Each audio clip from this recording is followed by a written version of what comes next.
মহারাষ্ট্রের বারামতিতে ভয়াবহ বিমান দুর্ঘটনায় ভেঙে পড়া প্রাইভেট বিমানে উপমুখ্যমন্ত্রী অজিত পাওয়ার ছিলেন। মহারাষ্ট্রের উপমুখ্যমন্ত্রী অজিত পাওয়ারের মৃত্যু হয়েছে, তার সঙ্গে যে আরও 4 জন ছিলেন তাদেরও মৃত্যু হয়েছে। অবতরণের সময় এই বিমানটি ভেঙে পড়ে বলে খবর সূত্রের।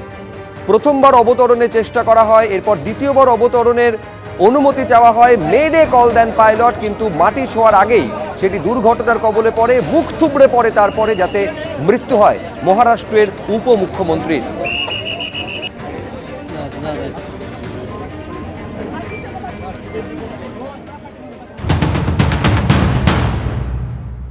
এটা সেকেন্ড টাইম ল্যান্ড করতে এসে এটা রানওয়ে সাইডে ক্র্যাশ হয়ে যায়।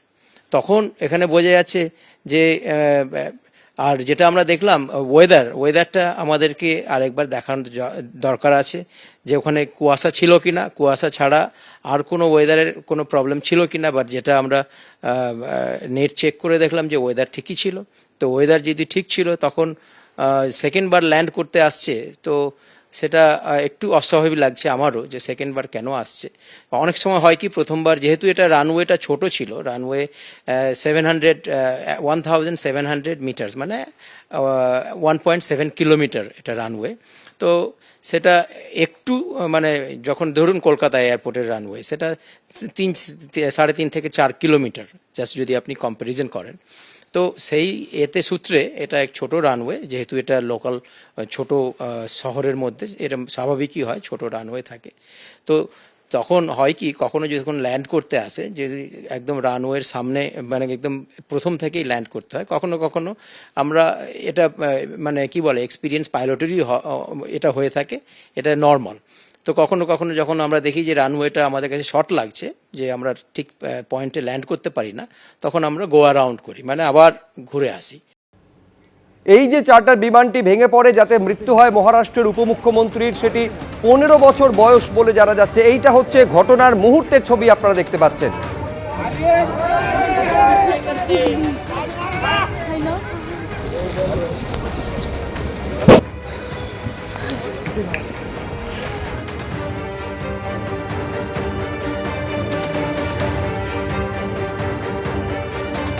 ম্যাপের মাধ্যমে আপনাদের সামনে তুলে ধরার চেষ্টা করছি। মুম্বাই থেকে রওনা দিল সকাল 8টা নাগাদ, এরপর 8:45 নাগাদ বারাণসীতে একেবারে ল্যান্ড করার আগের মুহূর্তে যান্ত্রিক ত্রুটি সম্ভবত বুঝতে পারেন পাইলট, এবং প্রথমবার অবতরণে অসুবিধা হওয়ায় দ্বিতীয়বার অবতরণের অনুমতি চান, মেডে কল পাঠান, কিন্তু অবতরণের অর্থাৎ ল্যান্ড করার আগেই মুখ থুবড়ে পড়ে এই বিমান, যাতে মৃত্যু হয় মহারাষ্ট্রের উপমুখ্যমন্ত্রীর। এখন এই দুর্ঘটনা ঘটলো কিভাবে বা প্রাথমিকভাবে কোন কোন সম্ভাবনা খতিয়ে দেখা হচ্ছে জানবো। বিজেন্দ্র সিংহ আমাদের প্রতিনিধি রয়েছেন। বিজেন্দ্র, দেখো সুব্রজিৎ, যে সিকোয়েন্সগুলো এখন অব্দি উঠে আসে সেটাতে আমরা জানতে পারছি কি আজকে কুয়াশা ছিল, অনেক ফগ ছিল পুনে এবং বারামতির এরিয়াতে, ভিজিবিলিটি খুবই লো ছিল, এবং যখন বারামতি এয়ার স্ট্রাইপটাও ভিজিবল খুব একটা ছিল না, সেখানে নাইট ল্যান্ডিং এর ফ্যাসিলিটি নেই। পাইলট যখন প্রথম অ্যাটেম্প করে ল্যান্ডিং এর জন্য, ভিজুয়াল একটা সমস্যা ছিল, সেক্ষেত্রে ল্যান্ডিং এর সফল হয়নি। সেক্ষেত্রে রাইট টার্ন নিয়ে আবার পাইলট পেছনে চলে যায়, কিছু হাইটে যায়, আর সেকেন্ড অ্যাটেম্প যখন নেয় কি তাকে আবার সেকেন্ড অ্যাটেম্প করে সেখানে ল্যান্ড করতে হবে, এবং তখনই কিন্তু তার সন্দেহ হয় কি কিছু একটা ডিফিকাল্টি হচ্ছে। সে সময় মেডে কল করে, এবং মেডে কল করার পরেই কিন্তু ক্র্যাশ হয়ে যায় ঠিক রানওয়ের একটু ওপরে। মনে করা হচ্ছে কি এটা প্রায় 250 থেকে 200 ফিট উপরে যখন ছিল এই জাহাজটি, সেখান থেকে ক্র্যাশ ল্যান্ড হয়েছে, এবং তারপরে কিন্তু গ্রাউন্ডে যখন পড়ে যায় জাহাজটি, সেই সময় ব্লাস্ট হয়। সেটার মধ্যে স্থানীয়রাও বলছেন কি পরপর ব্লাস্টের হয়, সেখানে আগুন বেরিয়ে আসতে তারা দেখেন সেখানে, এবং তারপর এই ঘটনার এই মুহূর্তে প্রাথমিকভাবে এটাই এখন স্কেচ তৈরি করা হচ্ছে। তবে কেন এই ব্লাস্ট হলো এবং কেন এয়ার ক্র্যাশ হলো সেটা আনুষ্ঠানিকভাবে হয়তো তদন্ত করে জানা যাবে, কিন্তু প্রাথমিকভাবে এই সিকোয়েন্স অফ ইভেন্টসগুলো ডিজিসি এর কাছে এসছে। 5 জন যারা ছিলেন আজকে সকালে 7টার সময় মুম্বাই এয়ারপোর্টে সূচিত করা হয় কি এই ফ্লাইট এখান থেকে যাবে বারামতি, এবং সেই পারমিশন চাওয়া হয় 7টার সময় টেক অফের জন্য। 7টার সময় সেখানে টেক অফ করে সেই ফ্লাইট, এবং 8:45 নাগাদ পৌঁছানোর কথা ছিল বারামতি, এবং সেখান থেকে আজকে কিছু কর্মসূচি ছিল অজিত পাওয়ারের, সেটাতে তিনি যোগ দেওয়ার কথা ছিল। কিন্তু তার আগে ঠিক ল্যান্ডিং এর সময় কিন্তু এই অ্যাক্সিডেন্টটা হয়েছে, এবং ফার্স্ট অ্যাটেম্প্ট ফেল করে ল্যান্ডিং এ, দ্বিতীয় অ্যাটেম্পটে যখন করছিলেন পাইলট ল্যান্ডিং করানোর সময়, সেই সময় ক্র্যাশ হয়েছে। এটা প্রাথমিকভাবে এখন উঠে আসছে। তবে কেন এই ক্র্যাশ এভাবে হলো সেটা এখন অফিসিয়াল রিপোর্টগুলো আসার পর জানা যাবে। কিন্তু যেই কোম্পানি এই সার্ভিসেসটা দেয় সেটা দিল্লি বেসড কোম্পানি, তাদের কাছে আরও 6টি এয়ারক্রাফট এই ধরনের রয়েছে এবং বিভিন্ন জায়গায় সেটা তারা চার্টার সার্ভিসে দিচ্ছেন। সেক্ষেত্রে তারা বলছেন এটাতে কোনো ত্রুটি ছিল না। কিন্তু এত বছর পুরনো একটা জাহাজ, কি সমস্যা ছিল সেটা হয়তো তদন্তের পর উঠে আসবে। কিন্তু একটা প্রশ্ন উঠছে কি 15 বছর পুরনো ছিল, রিপেয়ারিং গুলো ঠিক ছিল কিনা বা অন্য কোনো সমস্যা ছিল কিনা, সেটা তদন্তের পর উঠে আসবে। কিন্তু প্রাথমিক যে ভাবে দেখা যাচ্ছে কি ল্যান্ডিং এর সময় কিন্তু সমস্যাটা হয়েছে, যখন মেড এ কল দেয় পাইলট এবং ফোর্স ল্যান্ডিং তিনি করানোর চেষ্টা করছিলেন, সেই সময় ক্র্যাশ হয় এবং 5 জন যারা ছিলেন 5 জনের মৃত্যু হয়েছে। বিজেন্দ্র, ধন্যবাদ। এবার যে সময় দুর্ঘটনাটি ঘটে অর্থাৎ 9:45 নাগাদ প্রথমবার অবতরণে সমস্যা হয়, দ্বিতীয়বার অবতরণের সময় অনুমতি চান এই বিমানের পাইলট এবং সেই অবতরণের ঠিক আগের মুহূর্তে মেডে কল দেন পাইলট। মেডে, আমি আরেকবার আপনাদের বলি, এই মেডে কল পাইলট তখনই দেন যখন তিনি একটা বিপদ অনুভব করেন।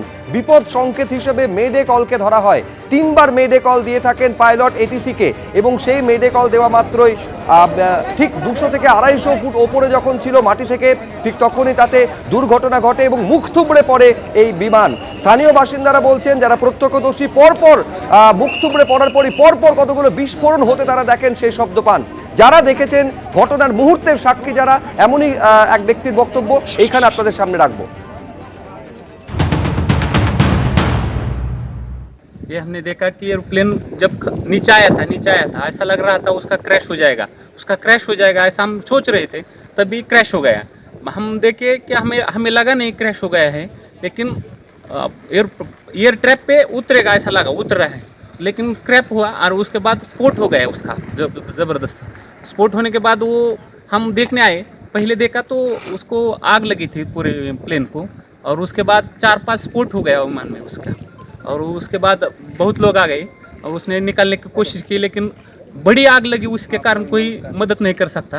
लेकिन सब आ गए, तब बाद में उसको उसमें आजिदा था। ये हमारे लिए बहुत शौक की बात में है कि हमें बता नहीं सकते हम बात में ऐसा, लेकिन हमने देखा है कि पायलट ने भी ट्राई किया होगा कि लैंडिंग करने का, लेकिन लैंडिंग हुआ नहीं है। ये बहुत शौक वाली घटना है। हमने देखा पूरा एक नीचे आ रहा था, ट्रैप पे आ रहा था, ट्रैप के नज़दीक 100 फुट से नज़दीक आके गिर गया है। এখন সবথেকে বড় প্রশ্ন হচ্ছে বিমানটা দুর্ঘটনাগ্রস্ত হলো কিভাবে, কি কারণে ঘটলো দুর্ঘটনা। বেশ কিছু সম্ভাবনার কথা তুলে ধরেছেন প্রাক্তন পাইলট আশরাফ শেখ।